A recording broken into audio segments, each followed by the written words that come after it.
Shema Seka ubona ko yishimiye nawe iza rya president Mugisha Shema kuko aramuzi mwese Kigali umupira w'amaguru aramuzi byo ni umutaramu n'abantu bajyanaga nawe no muri club ya AS Kigali byabaga ari ibindi bintu ariko hari indabo nge natanga mu gihe na kabiri najyanye n'Amavubi muri Cote d'Ivoire gukina n'ikipe y'igihugu ya Benin na Nigeria hari ya Uyo State Kamarade Katibu yagiye imbere bene babiteguye ariko Katibu buri hano umusirimu Katibu mwenyewe buri Katibu abantu bamuvugira i Kigali ngariko iyo mujyanye muri musi ngo uhita uhindura ururimi mwenyewe Katibu ariko erega ni benshi ubwo Marcel Matiku vipi yanzu bivuga neza urumwe afite experience iriya nzu nayo ntacyo wayishinja kugufata wenda neza urumwe afite experience yereka tuganire ku Mavubi kuko president Shema mwavugaga ko na Richard SG uri mu nshingano zo musigire bagomba kujyana ariko sinamubonye mu mafoto sinzirimo ntabwo harimo hajya president ajya president wenyine ni nyinshi ntabwo bagenda bose ku muntu ari wateguye ubwo neno kubaza wenda kuri liste ntabwo Katibu ari kuko mu bari bakoze oya Katibu we ntariho ahubwo Richard twari tuzi ko agomba kugenda kuko bwa mbere basaba byari Katibu mukose aragenda nkandi urumva nta mpamvu wenda ubu sasa nepo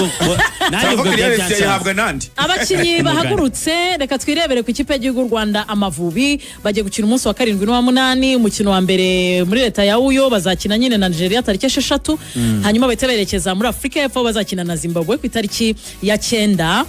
ni Ntwari Fiacre Buhake Clement Twizere Ishimwe Pierre bivuze ngo abazamu bose batatu babatwaye niyo mugabo Claude Mbolenga Fitina Shimimana Emmanuel Mutsinzi Ange Nkurikiyimana Dalil Anganji Manzi Thierry Kavita Fanuel Mabaya Nduwayo Alexis Maes Dailan Georges Francis Hakazabizimana Jihadi Mugisha Bonheur Ngwabije Brian Crovis Muhire Keve Mujuko Christian Mugisha Gilbert Harmony Al Enzon Kwizera Georgia Shuti Ino ariko mbere na mbere munyemerere tubanze dutange update ku ikipe y'igihugu Rwanda Amavubi yamaze gufata urugendo rwerekeza mu gihugu cya Nigeria harya barajya muri leta ya Uyo niho bazakinira niho bagomba kuzakinira umukino bazawukina ku itariki ya 6 urugendo rutora kuko nk'ubushize yari amasaha 6 Kigali Lagos iyo ugezeyo fata imodoka isanzwe babaye bateguriye ambasade y'u Rwanda ara muri Nigeria bakahita berekeza ku kibuga cy'indege kiri hirya gato soka Lagos aricyo kikujyana kuko habundi mufata amasaha 4 kuvuga ngo iyo ugeze Lagos no kongera kubona indi ndege kuko muri iyo ndege iva Lagos ijya Akwa Ibom ni minota 59 yuzuye yego isaha nanone mu modoka kuva ku kibuga cy'indege Uyo ujya ikipe izacumbika urundi rugendo rw'isanziza mu modoka Samir ko agiye experience itoroshye abataramu bacotse nabonye yagiye yifubitse abataramu bacotse yambaye ibikote yambaye ibigofero Wanda ziko konja ho aziko akonja kandi harashyuha kuki batamubwiye bande po batamubwiye ariko yarusengereje byazare kazi nayimubwiye wagira ngo twari kumwe nabwiye niwe rambikamo zare kazi urambike wowe nyize ibyo bindi ariko nanjye aya Mavubi rero amakuru ko avuga ko yageze ku kibuga cy'indege za 10:11 bariyo mama ashaka kuba yifubitse kuri bavuganye ariko ma update nka saa 7 oya bivuze ngo ntabwo yaryamye bivuze niba saa 7 twavuganaga wowe bwa mbere byagenze bite very oya urumva oya ariko rero nagagira umuntu useka buri wese indege iyo ari ya mu gitondo wenda yari yakumanywa bagwe n'ubuntu bawabyutse yari yakumanywa ariko yari ndibi gusa urumva ko bahagurutse saa 2:55 bivuze ko namasa abiri imbere saa 2:55 ugomba kuri kuri airport none kuba ko mu gitondo uza kuba ugomba kuba kuri airport warayibe nta muntu n'umujyi uryamye ndaryama mu ndege ndaryama mu ndege amasaha 6 ndaryama iki Samir ubu ngubu rwose muri Uyo bari kuri dogere Celsius 24 z'ubushyuhe urumva ntihakonje ako Samir nyuma saa 6 haraza ko ari saa 2:08 none ari kumwe no bita Jean Gire oya nawe urumva ntabwo arangije cyane ariko urumva yagiye mu bwa mbere itana Amavubi n'ibindi bindi niba wajyanye ngo nani Amavubi yajyanye na national ya Amavubi yanze kunze arimo kantu ko bitandukanye yego hanga bari ibindi ariko kwandika ngo ati bimeze rero urumva dore ikintu gihari rero aba bombi Samiri ni umushapu ari umuntu uri ku giti ubona nyine ari umushapu kuba umushapu mu bantu muri sosiyete ubona Samiri ntabwo ubona asabana Jire we ameze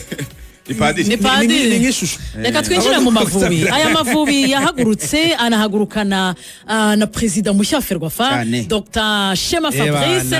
nahoze mbwira abantu kujyana na Shema ujyanye n'ikirombe nta muntu wagira ibyo abantu ngo baracaye ngo baratinda ngo baragira bate. Ari foto nabonye ari kuganira na Jihad na kapiteni kapiteni Jihad nibuka Jihad imbere yigeze kwiramanta avuga uburyo badafatwa neza mu kipe y'igihugu ariko narebye uburyo aganiraga na Shema Seka ubona ko yishimiye nawe iza rya Perezida mushya Shema kuko aramuzi Mpeski Kigali umupira w'amaguru aramuzi byo ni umutaramu n'abantu bajyanaga nawe no muri club ya AS Kigali byabaga ari ibindi bintu ariko hari indabo nge natanga mu gihe na kabiri najyanye n'Amavubi muri Cote d'Ivoire gukina n'ikipe y'igihugu ya Benin na Nigeria hari ya Uyo State Kamarade Katibu yagiye imbere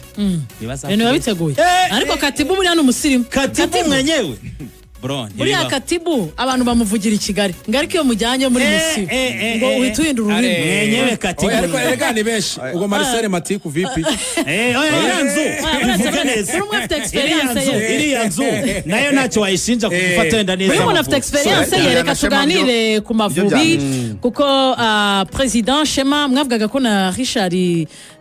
SG uri mu nshingano zo musigire bagomba kujyana ariko sinamubonye mu mafoto sinzirimo ntabwo harimo ajya Perezida wenyine ni nyinshi ntabwo bagenda bose ku muntu ari wateguye ubwo neno kubaza wenda kuri liste ntabwo Katibu ari kuko mu bari bakoze oya Katibu we ntariho ahubwo Richard twari tuzi ko agomba kugenda kuko bwa mbere basaba byari Katibu mukose aragenda nkandi urumva nta mpamvu wenda ubu sasa nepo yahabwa nandi abakinyi bahagurutse reka twirebere ku ikipe y'igihugu Rwanda Amavubi bagiye gukina umunsi wa 7 n'uwa 8 umukino wa mbere muri leta ya Uyo bazakina nyine na Nigeria tariki 6 hanyuma bahita berekeza muri Afrika y'Epfo bazakina na Zimbabwe ku itariki ya 9 ni Ntwari Fiacre Buhake Clement Twizere Ishimwe Pierre bivuze ngo abazamu bose batatu babatwaye ni umugabo Claude Mbolenga Fitina Shimimana Emmanuel Mutsinzi Ange Nkurikiyimana Dalil Anganji Manzi Thierry Kavita Fanuel Mabaya Nduwayo Alexis Maes Dailan Georges Francis hakaza Bizimana Jihad Mugisha Bonheur Ngwabije Brian Crovis Muhire Keve Mujuko Christian Mugisha Gilbert Harmon Al Enzon Kwizera Georgia Nshuti Innocent Ishimwe Innocent Biramahire Abedi ndetse na Gitego Arthur mu bakinyi 27 batatu Iber nibo hasigaye batatu ubwo hasigaye Niyo David umukinyi w'ikipe ya Kiyovu Sport wari wahamagaye bwa mbere ntabwo yabashije kuba muri selection finale hanyuma kandi hasigaye Jabir uyu mwana witwa Ayman Jabir wo mu kipe ya Etincelle bari bahageze ku munsi w'ejo ariko ngira ngo bari bahageze kugira ngo barebe uburyo wenda camp national bimeze bagize wenda n'umugisha wo gukorana imyitozo na ba grand frère barimo ba Jihad ariko nyine byari ibyo kuri bo ntekereza ko nta wavuga ngo gusigara kwabo ni ikibazo nabo ubwabaho baribona ko mu gihe bari bagiye gukora liste finale bari babizi ko bashaka kuba barimo mu baza kuvamo ahubwo undi wasigaye ni Kayibanda Smith akaba uyu musore akina ikipe ya Luton Town ariko namenye baramutije baje kumenya ko nyuma afite ikibazo cy'imvune ariko ngiye byantunguye ubundi iyo umutoza ahamagaye umukinyi ari umukinyi ukoreshwa bikaza ko akawenda kaza kuvunika mbere yuko batangira camp icyo gihe arasimbuzwa twaribonye nka Saliba avunika bahise bamusimbuza byarabaye ninde mu bavunitse bahita ni kwebwe byarabaye ni Gilbert yinjira hagasohoka Mbolenga byagenze bite ni Gilbert muri camp natwe byarabaye yego birashoboka ubundi iyo umukinnyi avunitse keretse wandi haza kuvunika wenda nka Ayman Jabir kubera ko n'ubundi atari kujyana na bagenzi be ntabwo wamusimbuza ariko Kayibanda Smith byanze bikunze agomba kujyana na bagenzi be yagomba no kumwifasha kubera ko yaramubonye mu mikino y'ishuti bakinye muri Algeria yagomba kumusimbuza undi rero ku mwanya we kugira ngo aze nawe abe yatanga ibisubizo cyane cyane kari muri Mediane kandi twabonye ko atarimo n'abakinyi benshi bakina muri Mediane ariko ubwo nyine n'abakinyi batatu umutoza atajyanye nabo hanyuma indi update nuko hari abakinyi 4 bagomba guhura n'ikipe y'igihugu bagahurira i Lagos ubundi abahagurutse ni 20 none bane bahurirayo ni Kavita Fanuel Mabaya akina muri Leta Zunze za Amerika hanyuma kandi Mugisha Bonheur akina mu gihugu cya Misiri mu kipe ya Al Masry nawe barahurira Lagos mu gihe Georgia Kwizera bimaze kumenyerwa ko nyine nawe bamufata mu nzira cyane ko nyine kubera kuva muri urugendo akora ava muri USA mu gihe kandi Buhake Twizere Clement nawe baza guhurira Lagos bagahita bakomezanya uyo ndabona kuri gahunda baragera i Lagos saa 8:15 z'i Kigali ubwo ni saa 7:15 za Lagos tubasiga isaha imwe hanyuma kandi baraza guhaguruka kuri iki kibuga cy'indege cya bayerekeza uyo baraguruka saa 11 za Kigali ubwo ziraba ari saa 10 za Lagos mu gihe biteganyije ko baza kugerayo bagahita bajya muri hotel bita Ibom Hotel uyo ni hoteli nziza cyane bane baza no bari muri nabwo ni hoteli ya kabiri kuko iya mbere muri ako gace Nigeria yagukubita inkuru nziza ku ikipe y'igihugu Rwanda Amavubi Dylan nibyo ajyanye na bagenzi be ariko agiye yanabonye ekipe nshya kuko yabonye ikipe yitwa Iniotitus Petange yo muri Luxembourg kaba ikina mu cyiciro cya mbere urumva ko agiye ajoininze bagenzi be mu ikipe y'igihugu wamaze gukora nindi deal ubwo Amavubi urumva kuva Samiri yajyanye nabo tuzayaganira urumva delegation muri rusange n'abantu 44 39 ubwo nabakinnyi 20 n'abandi bantu 19 nabo bagurutse Kigali hanyuma abo bandi batanu bose barimo nabo bakinnyi bane bagomba guhurira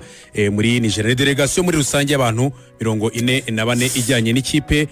muri Nigeria ndetse bakazata banakomereza Johannesburg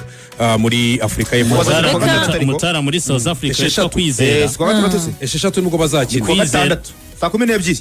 ni kwa gatandatu umutara metwa Kwizera South Africa dukurikiye avuga ati ndabakurikiye suza wo muri kumwe ariko hano South Africa ubushyuhe bwo buteye ubwoba ati ikirere kirimo ubushyuhe bwinshi Upper Football Club iraza gutangira imikino ya Sekafa Kagame Cup kuri uyu wa gatatu umukino wa mbere uzabahuza n'ikipe ya Bumamuru no mukino uzakinwa ku isa 6 za Kigali hanyuma kandi umukino wa kabiri bazawukina ku munsi wo ku wa kangahe ku itariki ya 6 uzabahuza n'ikipe